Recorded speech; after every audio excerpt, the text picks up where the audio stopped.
The fluorescent lights in courtroom 4B hummed sharply, like a nest of irritated insects. I'd been fixated on them for what felt like forever.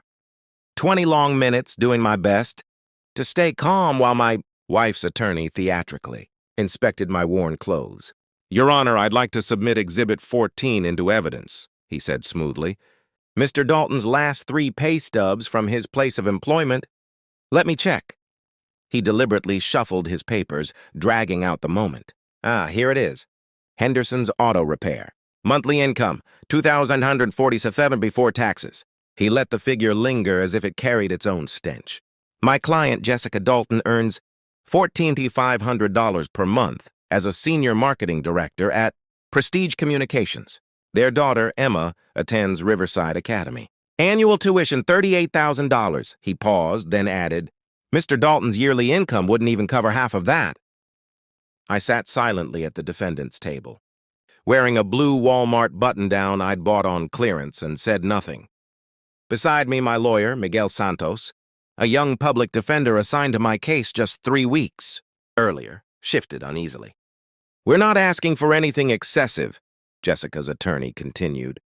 "Primary custody for my client. Supervised visitation for Mr. Dalton twice a month.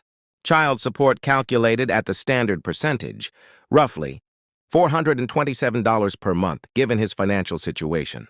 A quiet laugh rippled through the gallery. I didn't look back. I already knew it was Jessica's mother. Diane, the same woman who had spent nearly a decade reminding me that her daughter had married beneath her. "Mr. Dalton?" I raised my head. Judge Patricia Whitmore peered at me over her glasses. She was in her mid-50s, silver hair tightly pinned back, her expression seasoned and unimpressed. "You've been unusually quiet today," she said. "Do you wish to respond to opposing counsel's description of your finances?" I glanced at Miguel. He gave a slight nod. "We'd planned for this." "No, Your Honor, not at this time." Jessica's lawyer actually laughed out loud in open court. "I think his silence says everything," he said smugly. "He knows he can't provide for his daughter." "Mr. Hartwell," Judge Whitmore snapped sharply, cutting him off. "I didn't ask for your commentary. Gregory Hartwell, partner at Morrison & Hartwell, billing $650 an hour, straightened. "Apologies, Your Honor." The judge shuffled her papers. "Before closing arguments, I need to verify the record." She looked at me again. "Mr. Dalton, please state your full legal name." I inhaled slowly. This was it. "Vincent Thomas Dalton." The courtroom fell silent. Judge Whitmore's pen froze mid-stroke. She looked up, color draining from her face. "I'm sorry," she said carefully. "Could you repeat that?" "Vincent Thomas Dalton, Your Honor." She stared at me, then leaned toward her clerk, a red-haired young woman with trembling hands, and whispered something. The clerk's eyes widened. She jumped to her feet, chair scraping loudly, and hurried through the door behind the bench. Hartwell frowned. "Your Honor, is there an issue?" The judge didn't answer. She was still watching me, but the authority in her expression had vanished. What replaced it was something I hadn't seen directed at me in years: fear. Jessica leaned toward her attorney, whispering urgently. I caught fragments. "What's happening? Why is she acting like this?" The side door opened. 2 men in dark suits entered, moving with the practiced precision of professionals. I recognized the badges instantly. Federal Marshals. They walked straight to Jessica's table. "Jessica Marie Dalton," one of them said. My wife, soon-to-be ex-wife, looked up, clearly confused. "Yes, what is this?"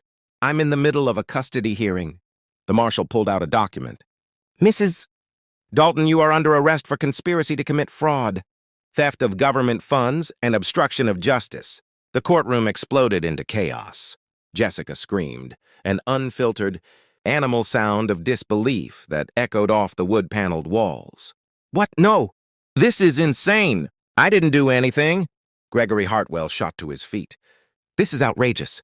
"Your Honor, my client is in the middle of an active legal proceeding. Whatever this is, it can wait." "It cannot," the second marshal said flatly, already stepping behind Jessica. The metal cuffs glinted under the fluorescent lights. "This warrant was signed by a federal judge 2 hours ago. Your client has the right to remain silent. Anything she says may be used against her in a court of law." "Vincent!" Jessica's eyes locked onto mine through the confusion. Mascara streaked down her cheeks. her carefully crafted image dissolving as panic took hold. "Vincent, what did you do? What did you do?" I didn't respond. I just sat there in my $12.97 Walmart shirt and watched the woman, who had spent the last 18 months convincing me I was worthless, get led out of the courtroom in handcuffs. My name is Vincent Dalton. Most people call me Vince. 3 years earlier, I was a senior investigator with the Department of the Treasury's Financial Crimes Enforcement Network. I held a top-tier security clearance, earned a 6-figure salary, and had access to intelligence, powerful enough to bring down corporations and put executives behind bars. Then I walked away from all of it. I became a mechanic at a small auto repair shop in suburban Virginia, not because I had no choice, but because I was hunting something, someone. And today, after 1,127 days of pretending to be invisible, of letting my wife and her family believe I was a failure, of absorbing every insult they threw my way, the trap finally snapped shut. But this story didn't start today. It started in September 2021. Back then, I was at the peak of my career. 15 years with FinCEN, recently promoted to senior investigator in complex financial crimes. My job was to follow money, fraud trails, shell corporations, offshore accounts. I was good at it, better than most.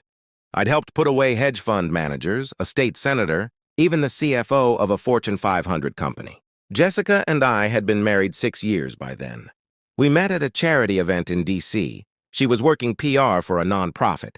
I was attending on behalf of Treasury. She was confident, striking, the kind of woman who commanded attention without trying. Emma was born 2 years after we married. The first time I held her, I cried. She was perfect, half me, half the woman I loved. I promised myself I would protect her no matter what. For 4 years, I believed we were happy. I was wrong. The first red flag was Jessica's career move. She left the nonprofit world for Prestige Communications, a boutique marketing firm offering nearly triple her old sailors. The CEO, Richard Crane, had personally recruited her. "It's a huge opportunity," she told me one night at dinner. "Richard says I have executive potential. He wants to mentor me." I was proud of her. My wife, the rising star. At first, I didn't notice the late nights. My own work hours were unpredictable. Financial crime doesn't follow a 9-to-5 schedule. When she started coming home at 10, 11, sometimes midnight, I assumed she was just dedicated. I didn't question the new wardrobe either. She'd always liked nice things, and now she could afford them. Designer bags, expensive shoes. I thought she was finally rewarding herself.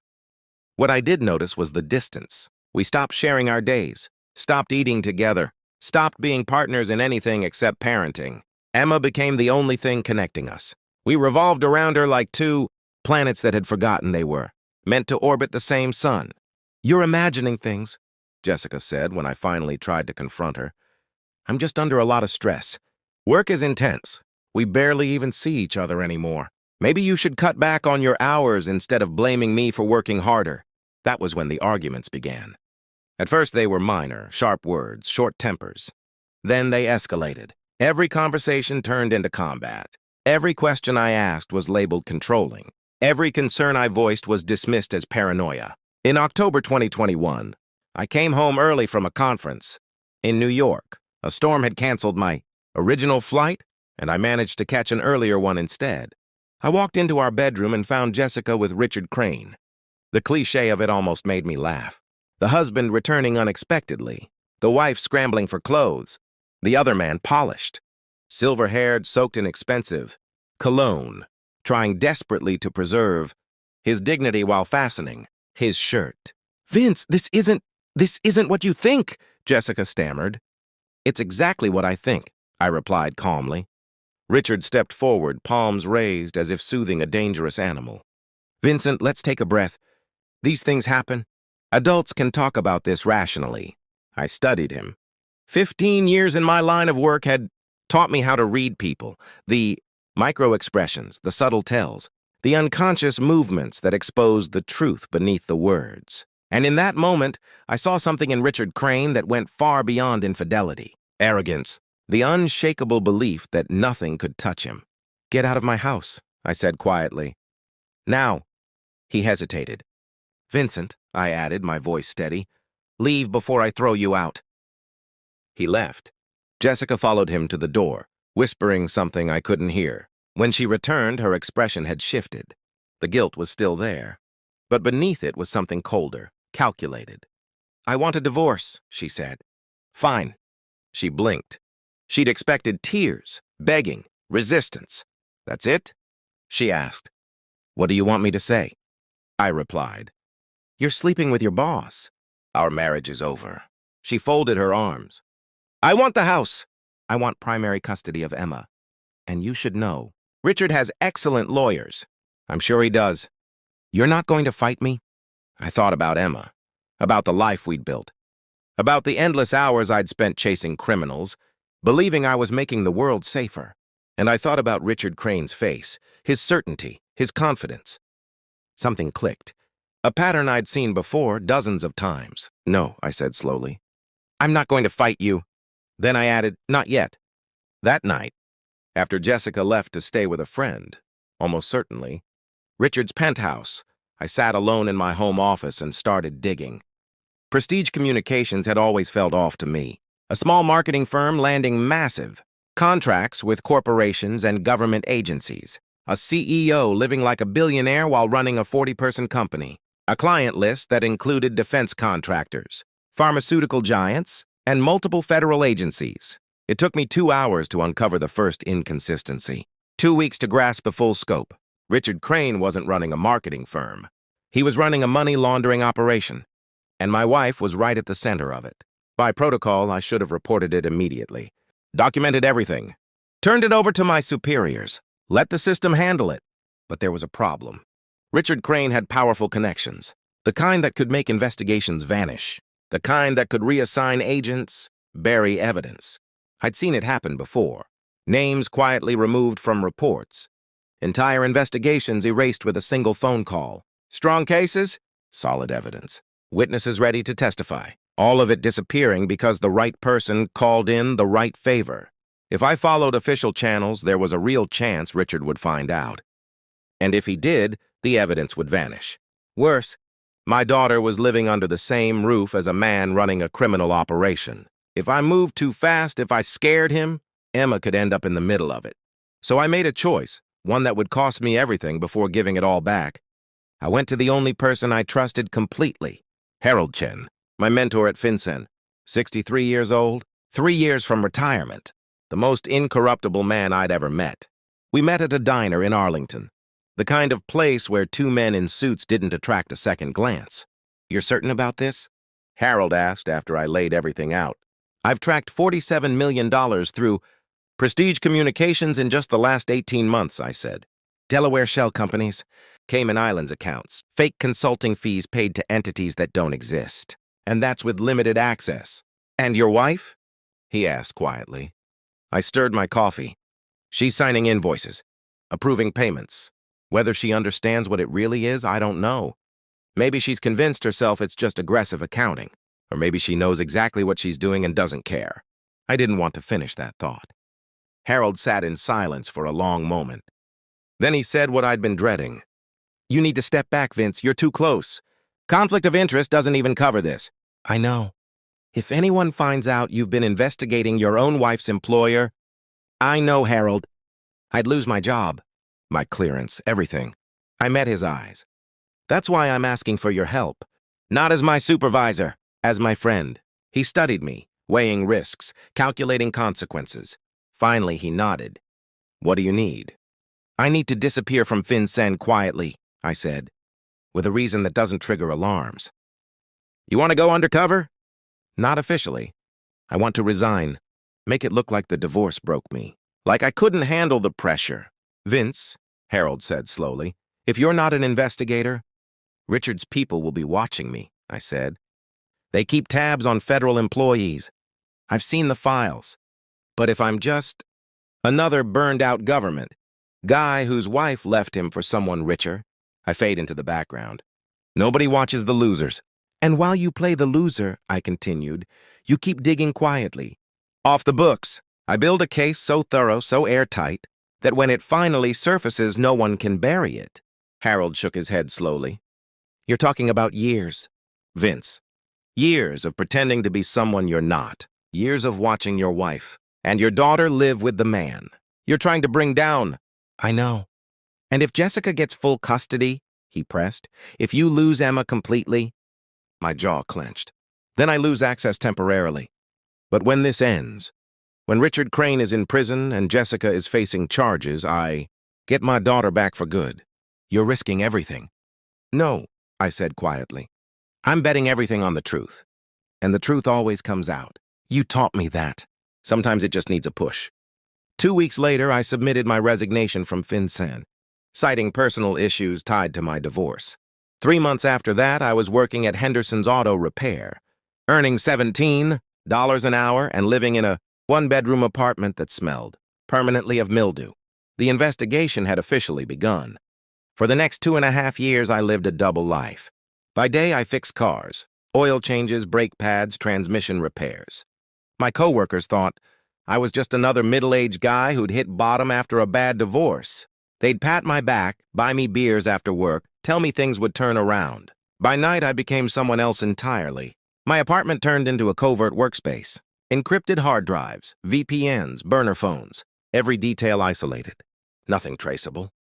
Harold passed along information when he could, but most of the work I did alone, following money trails one transaction at a time. What I uncovered was far bigger than I'd imagined.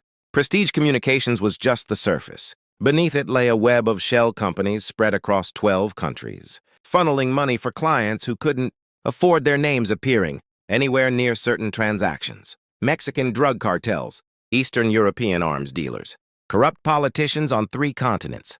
And at the center of it all was Richard Crane, a man the world believed was nothing more than a polished marketing executive with a fondness for expensive wine. As the picture sharpened, Jessica's role became undeniable. She wasn't just along for the ride. She was managing the flow of money, authorizing transfers, generating fake invoices, coordinating with offshore banks. Whether she'd started as an unwitting pawn or knew from the beginning, I couldn't say. But by the time I had enough evidence, ignorance was no longer an option for her. The investigation wasn't the hardest part. Emma was. The custody agreement granted me weekends, 2 days every other week. Jessica fought even that, arguing my unstable lifestyle made me a bad influence. He works at a car repair shop, I heard her tell the mediator. He lives in a studio apartment. What kind of example is that for our daughter? I didn't push back. I couldn't afford to look like I had anything to himself. I couldn't afford to look like I had resources. Like I had anything worth protecting. So I accepted what little time I was given and made every second count.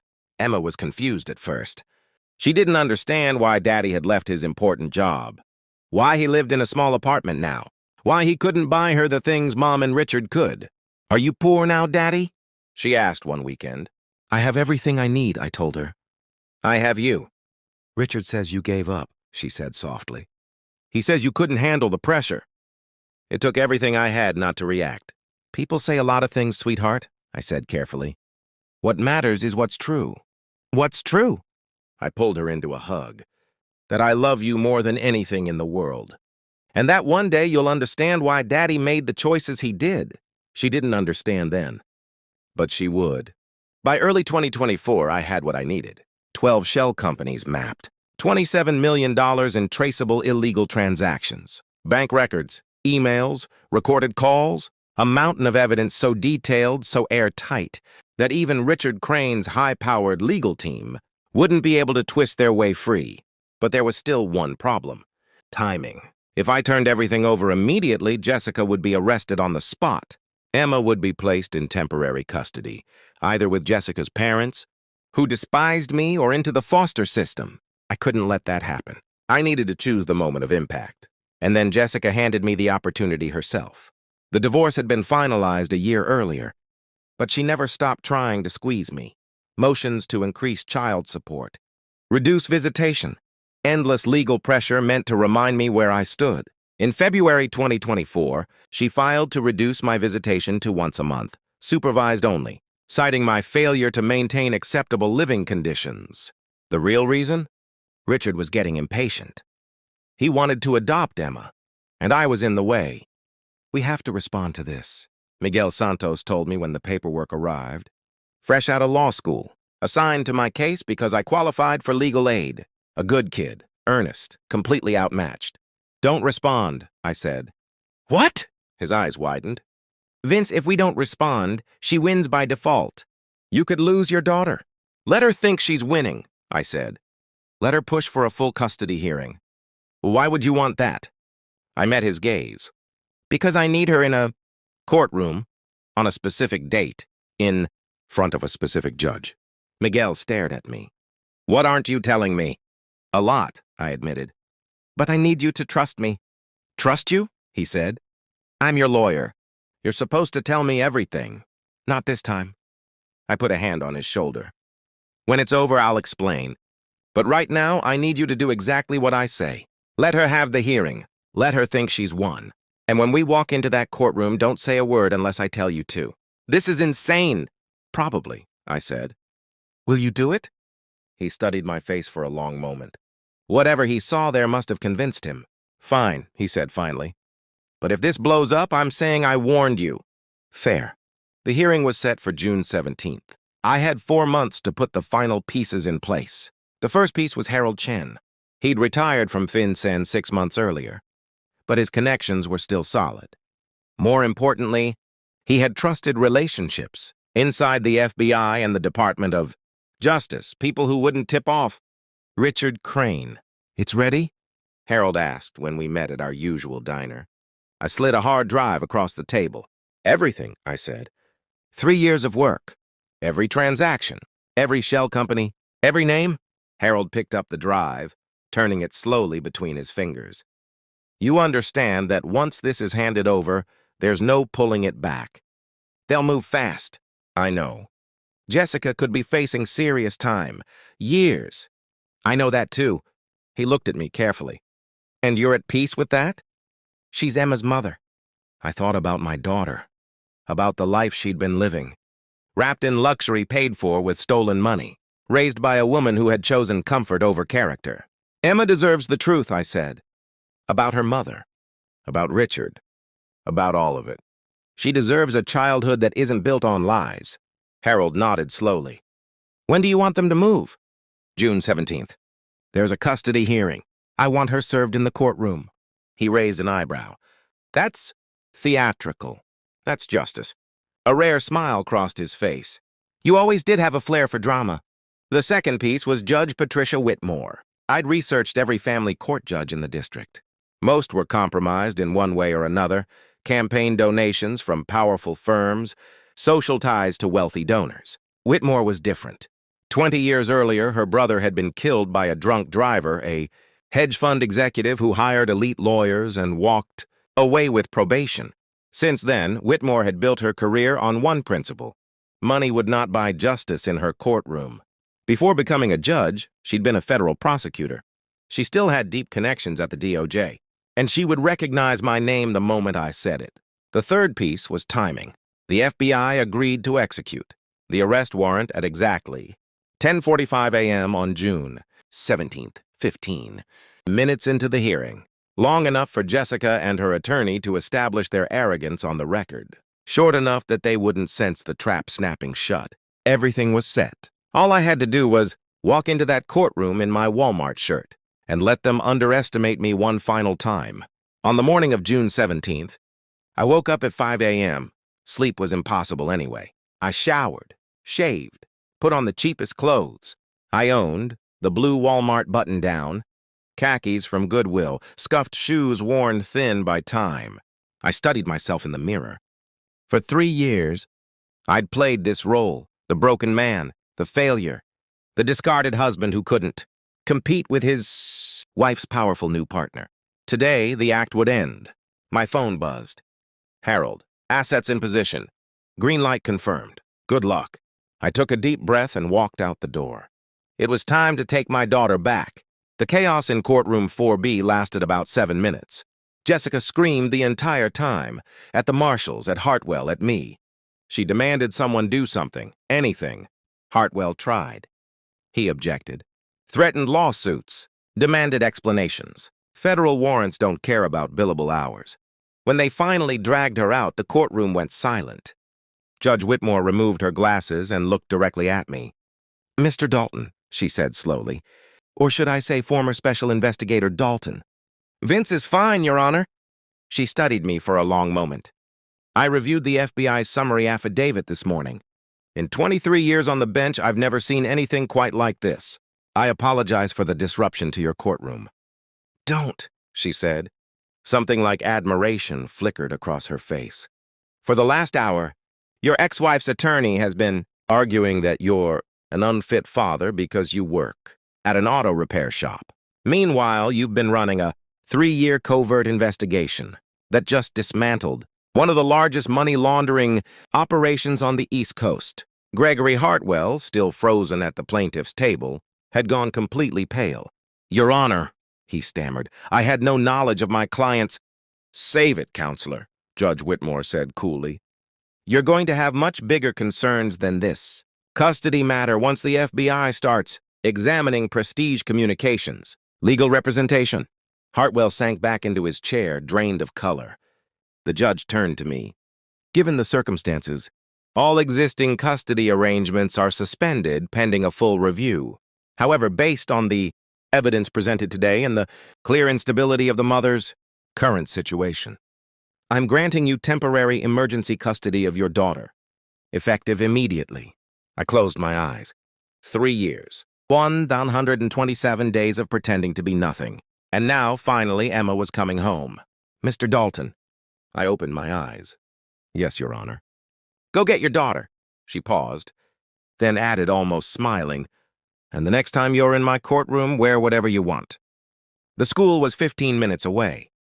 I drove in silence, hands steady on the wheel. The adrenaline faded, replaced by something quieter. Not triumph, not celebration. Relief, like setting down a burden I'd carried for so long. I'd forgotten what standing upright felt like. Riverside Academy was exactly what Jessica had wanted for Emma. Stone buildings, manicured lawns, students in crisp uniforms moving between classes. A $38,000 monument to the belief that money could manufacture a better future. I parked my aging Honda Civic in the visitor lot, painfully out of place among the BMWs and Range Rovers, and walked into the administrative office. I'm here to pick up Emma Dalton, I told the receptionist. I have a court order for emergency custody. 20 minutes later, after phone calls, signatures, and verification, Emma appeared in the doorway. She looked scared, confused. She wore her school uniform, plaid skirt, white blouse, blazer stitched with the Riverside crest. Dad? She asked. What's happening? They pulled me out of class. I stood. Hey, sweetheart. Where's Mom? She's supposed to pick me up today. I crossed the room and knelt so we were eye to eye. She was 11 now, almost 12. Too old to be sheltered from reality. Too young to be ready for it. Emma, I said gently, I need to tell you something. And I need you to be brave. Her eyes widened. Is Mom okay? Is she hurt? She's not hurt, I said carefully. But she's in trouble, legal trouble. She made some bad choices and now she has to answer for them. What kind of choices? I took her hands in mine. Do you remember when you asked why I stopped working my old job? Why I started fixing cars instead? She nodded slowly. I stopped because I found out that some people close to us were doing things that hurt others, things that broke the law. I swallowed. Your mom helped them? Emma. I don't know if she understood how serious it was at first, but she was involved. Her face crumpled instantly. No, she wouldn't. She's not a criminal. She's my mom. I know, I said softly. And she still loves you. That hasn't changed? Then why? Tears spilled down her cheeks. Why did you tell on her? Why couldn't you just leave it alone? I pulled her into my arms. At first she resisted, her body stiff, with anger and confusion, but then she gave in, collapsing against me as the sobs came. I held her tight. For 3 years, I'd carried the truth alone. Now, at last, we would carry it together. Because the truth matters, sweetheart, I said, stroking her hair, even when it hurts. Even when it's easier to look the other way. Your mom made choices, bad choices, and those choices have consequences. But that doesn't mean you did anything wrong. It doesn't mean anyone stopped loving you. I want to see her, she whispered. You will, I promised. But right now, you're coming home with me. She pulled back, eyes red, face blotchy from tears. Your apartment is too small. I almost laughed. Yeah, it is. We'll figure something out. I don't want to leave my school. We'll talk about that too. I don't want any of this. I know, baby, I said softly. Neither do I. I stood and took her hand. She didn't pull away. Dad? She asked. Did you really work at a car repair shop this whole time? Just to catch Mom? I thought about the countless nights in my cramped apartment, sifting through financial records while neighbors blasted music through thin walls, about the endless days under car hoods, grease on my hands pretending to be someone I wasn't. Not just to catch her, I said. To protect you. To make sure that when the truth came out, you'd have somewhere safe to land. Emma was quiet for a moment. Then, with a small smile, that's kind of badass. I laughed. A real deep laugh, longer than I could remember. Don't say badass. You just did. I'm a grown-up, I replied. She squeezed my hand. Whatever, Dad. We walked out together past the stone buildings and manicured lawns, past the BMWs and Range Rovers. My Honda Civic waited in the visitor lot as out of place as ever. Emma looked at it, then at me. We're definitely getting a better car, right? Eventually, I said. Promise. I opened the passenger door for her. I promise. She climbed in, and I went around to the driver's side.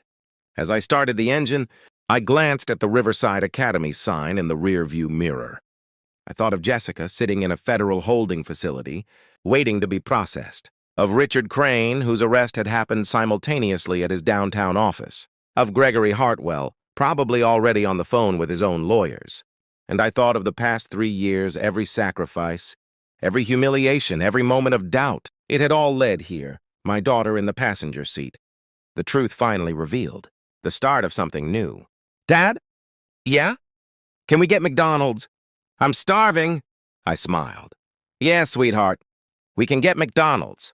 The trials lasted 18 months. Richard Crane went first. The evidence was overwhelming. 127 million in documented illegal transactions, testimony from cooperating witnesses, and a paper trail so complete that even his team of high-powered attorneys couldn't explain it away. He was convicted on 34 counts, money laundering, wire fraud, and conspiracy. The judge sentenced him to 23 years in federal prison. I watched from the gallery as they led him away in handcuffs. For the first time, his arrogance was gone. Just the hollow stare of a man who had finally run out of moves. I said nothing. I didn't need to. Jessica's trial was harder to watch. Prosecutors offered her a deal. Testify against Richard and plead guilty to reduced charges. At first, she refused. Convinced that her husband's lawyers could save them both, that their connections would protect them. She didn't. When Jessica finally accepted the plea deal, it was too late for the best terms. She was convicted of conspiracy to commit fraud, theft of government funds, and obstruction of justice. The judge sentenced her to 7 years. Emma cried when I told her. Not the angry tears from that first day at Riverside Academy, but quieter, sadder ones, the tears of a child. Finally realizing her mother wasn't who she'd pretended to be. Can I visit her, she asked. Of course, I said. As often as you want. Will she hate me for living with you? I pulled her close. Your mother loves you, Emma. Whatever mistakes she made, that was never a lie. And she knows this wasn't your fault. None of it was. It feels like it was, she whispered. I know, I said gently. But feelings aren't always facts. She visited Jessica once a month. I drove her to the facility, waited in the parking lot, then drove her home. I never asked what they talked about. It was theirs. Slowly, painfully, we rebuilt our lives. I left Henderson's auto repair. Frank Henderson actually cried when I told him. Best mechanic I ever had, he said. Even if you were some kind of secret government agent the whole time. Just an investigator, I replied. Not a lie, and I did love the work. There's something honest about fixing things with your hands. You ever want to come back, the bay's always open. I appreciate that, Frank, more than you know. I was offered my old position at FinCEN, actually a promotion, supervisory role, significant raise. The agency was thrilled to have me back after the Crane case made national headlines. I turned it down. 3 years undercover had changed me. I didn't want to spend my life in an office, chasing paper trails and filing reports. I wanted something different. Using back pay accrued during my resignation and a quiet hand from Harold, I bought a small house in a quiet neighborhood. 3 bedrooms, a backyard, a garage where I could still tinker on cars on weekends. Nothing fancy, just enough. Emma transferred to a public school that fall. At first, she complained. Riverside Academy had been all she'd known. Within a month, she'd made friends, joined the soccer team, and started talking about how real everything felt. Real? I asked one evening over dinner. At Riverside, everyone was pretending, she said. Pretending to be rich, pretending to be happy, pretending to like each other. Here, people are just people. Better? Yeah, I think it is. I started consulting for law enforcement, FBI, DOJ, occasionally Treasury, teaching financial crimes investigation, running training programs for new agents, offering expert testimony on major cases. The work was flexible, well paid, and I was home for dinner every night. Harold Chen came to visit about a year later. We sat on the back porch, beers in hand, watching Emma kick a soccer ball across the yard. Everything had changed, but in the quiet moments, I realized some things had been worth the wait all along. You did something remarkable, Harold said. 3 years. Most people would have cracked. Most people don't have a daughter to protect. That's not the only reason, I said. I could have reported everything the moment I discovered it. Taken the quick win, but that wouldn't have been enough. Richard had too many connections. The case would have disappeared. Maybe. Or maybe. I just wanted to make sure there was no escape. Harold smiled. You always were thorough. Too thorough, according to your ex-wife. How's Jessica? I asked, watching Emma kick an imaginary goal past an imaginary goalkeeper. Surviving. She's taking classes, accounting of all things. Says she wants to understand what she was actually doing all those years. Do you believe her? I believe she wants to be better. Whether she actually changes, that's not up to me. And Emma? How's she handling it all? She's resilient, I said. Stronger than I expected. She asked me last week if she thought her mom was a bad person. What did you say? I said her mom was a person who made bad choices. There's a difference. People can change if they really want to. Do you believe that? I thought of Jessica, the woman I'd married, the woman I'd discovered in our bedroom with another man, the woman I'd watched dragged out of a courtroom in handcuffs. I believe in second chances, I said finally. I believe the worst thing you've done doesn't have to be the last thing you do. But forgiveness has to be earned. Some things take a long time to earn back. Harold nodded. That's a good answer. Emma came running over, sweaty and grinning. Dad, did you see that goal? I saw it. Bend it like Beckham. Who's Beckham? She asked, looking at Harold.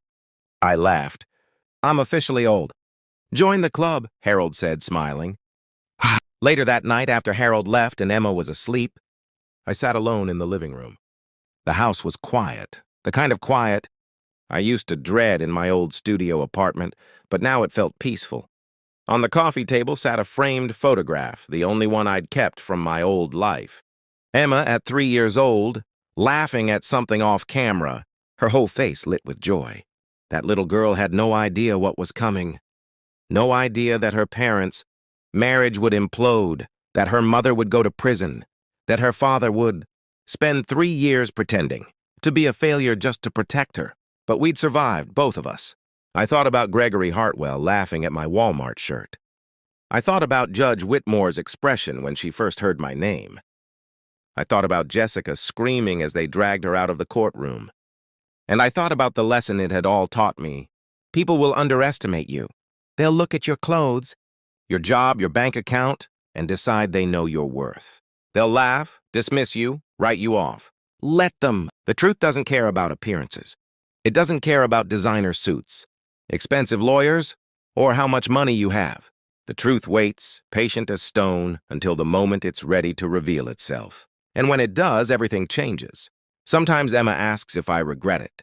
3 years of pretending to be broken, of oil changes and brake jobs, of living in a tiny apartment, while my ex-wife hosted dinner parties in a billionaire's mansion. I tell her the same thing every time. I'd do it again in a heartbeat. Not for revenge. Revenge is hollow. I did it for the truth. I did it because some things are more important than comfort, more important than pride, more important than what anyone else thinks of you. I did it because my daughter deserved to grow up knowing her father would never stop fighting for her, no matter the cost. no matter how long it took. So here's my question for you. What would you sacrifice to protect the people you love? How far would you go to make sure the truth comes out? I went into a courtroom in a $12 shirt and let them laugh at me. I spent 3 years as a nobody, waiting for the perfect moment to reveal everything. And if I had to do it all over again, I'd wear the same shirt. Sometimes the people who look like they have nothing are the ones holding all the cards.